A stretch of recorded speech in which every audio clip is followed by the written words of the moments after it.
कब्र के अंदर जाता है और नीचे से उस कब्र को थोड़ा खसकाता है और उसके अंदर प्रवेश करता है और महिला जो रहती है कब्र के अंदर, जो डेड बॉडी रहती है, उसके अंदर जाता है और उसके साथ बलात्कार कहें या दुष्कर्म कहें, समझ नहीं आता कि इस घटना को क्या बात कहें। जैसे ही वो शख्स उसके अंदर जाता है और उस डेड बॉडी के साथ बलात्कार जैसी घटना को अंजाम देता है, तब वो देखता है कि उस औरत के दांत चमक रहे थे और आंखों से रोशनी निकल रही थी। तभी वो इंसान शख्स बड़ा डर जाता है और परेशान हो जाता है। इसी के साथ में वो वहां से भागता है और भागते भागते वो एक ऐसे मोहल्ले में, गली में पहुंचता है जहां पर बड़ा वो परेशान नजर आता है। तभी वहां लोग बाग जो मोहल्ले के रहते हैं वो इकट्ठे होते हैं और उसको पकड़ते हैं, बड़े प्यार से उससे बातचीत करते हैं और उससे पूछताछ करते हैं कि आखिरकार तुम इतने परेशान क्यों हो, इतने डरे हुए क्यों हो। तभी वो शख्स अपनी आप बीती बताता है दोस्तों, तो आप लोगों की रूह कांप जाएगी कि शायद आपने ऐसी घटना ना कभी पहले सुनी होगी और शायद है कि आप अपने जीवन में ऐसी घटना को कभी सुनेंगे। दोस्तों, जब वो घटना सामने आई तो लोग बागों ने उसको पकड़कर मारने पीटने की कोशिश की। तभी कुछ लोग उसमें से समझदार रहते हैं, भले इंसान रहते हैं और उस शख्स को पकड़कर पुलिस वालों के सामने ले जाते हैं। जब जैसे ही पुलिस वालों की टीम उसको पकड़ती है और उससे पूछताछ करती है, तो जो वो चौंका देने वाला एक ऐसा खुलासा करता है जो आज से पहले कभी किसी लोगों ने ना तो कभी सुना है ना कभी देखा था। दोस्तों, जब वो पुलिस वालों को अपनी इस घटना के बारे में सुनाने लगता है तो पुलिस वाले भी बड़े दंग रह जाते हैं और हैरान रह जाते हैं। नमस्कार दोस्तों, कैसे हैं आप सभी लोग? आशा करता हूं आप सभी लोग अच्छे होंगे। एक बार फिर स्वागत है आपका मेरे आपके कहानी इस YouTube चैनल पर। दोस्तों, वैसे तो मैं इस घटना को सुनाने वाला नहीं था, पर आप लोगों के कमेंट आए कि एक पाकिस्तान में हुई घटना है, उसके बारे में आप जरूर बताएं। तो आप लोगों के कहने पर ही मैं एक नई घटना लेकर आया हूं जो आप सभी लोग सुनना चाहते थे। तो दोस्तों, मैं आपकी जानकारी के लिए बता दूं कि पाकिस्तान के सरगोदा में रहने वाला एक इंसान जिसकी उम्र होती है तकरीबन 27 साल, जिसका नाम रियाज रहता है। रियाज एक गरीब इंसान रहता है और अकेला रहता है, उसके पास कोई कामकाज नहीं होता है। तो वो कामकाज की तलाश में पाकिस्तान के सरगोदा से कराची के लिए जाता है। कराची में वो जाता है तो कुछ समय काम की तलाश करता है, उसको काम नहीं मिलता है। इसी के साथ वो काम की तलाश में जैसे यूं भटक रहा था तो उसकी एक रिजवान नाम के व्यक्ति से मुलाकात हो जाती है। रिजवान नाम का व्यक्ति कौन होता है दोस्तों? रिजवान नाम का व्यक्ति एक कब्रिस्तान में माली का काम करने वाला एक लड़का रहता है, जिसकी उम्र तकरीबन 25 और 26 साल होगी।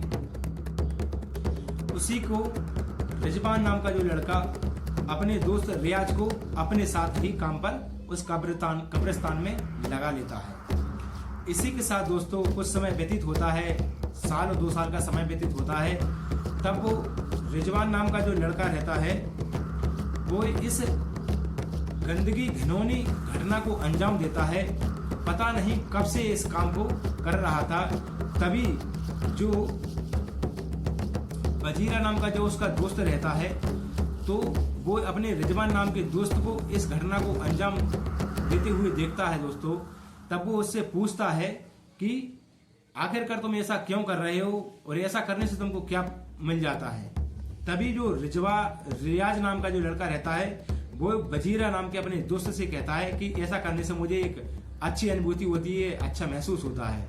दोस्तों, कम उम्र के दोस्त रहते हैं, कम पढ़े लिखे रहते हैं, तो जो वजीरा नाम का लड़का रहता है वो भी रियाज की बातों में आकर इस दुष्कर्म जैसी घटना को साथ मिलकर अंजाम देने लग जाते हैं। समय व्यतीत होता है और करीब 7 और 8 साल तक वो लोग इसी काम को निरंतर ऐसे ही तरीके से करते रहते हैं।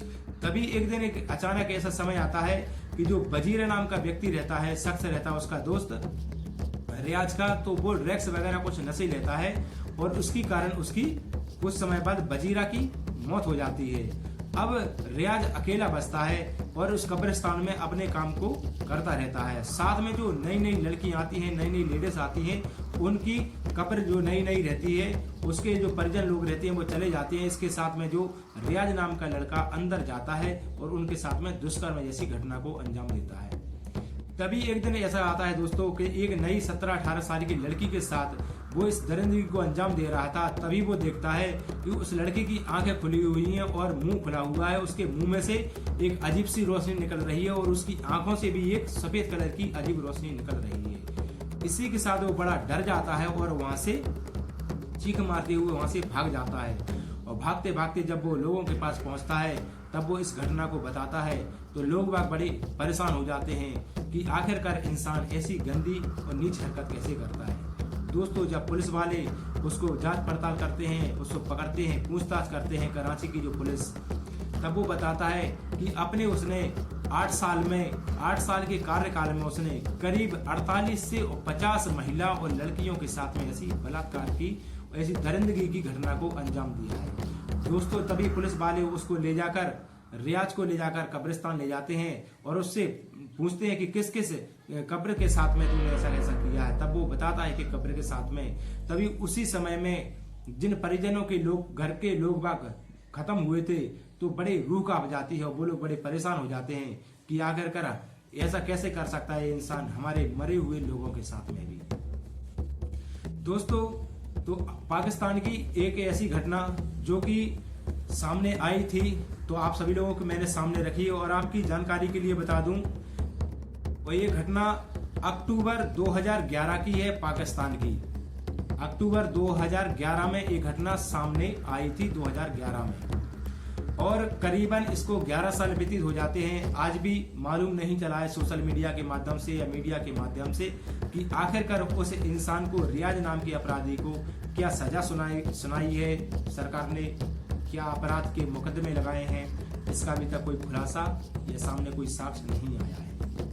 इस घटना को सुनाने का मेरा दोस्तों कोई उद्देश्य किसी को ठेस पहुंचाने या परेशान करना नहीं था, बल्कि आपको सचेत करना और जागरूक करना था कि लोग बाग अंधे हो जाते हैं और ऐसे गंदे कामों को अंजाम देते हैं जो कि बहुत घिनौना अपराध माना जाता है।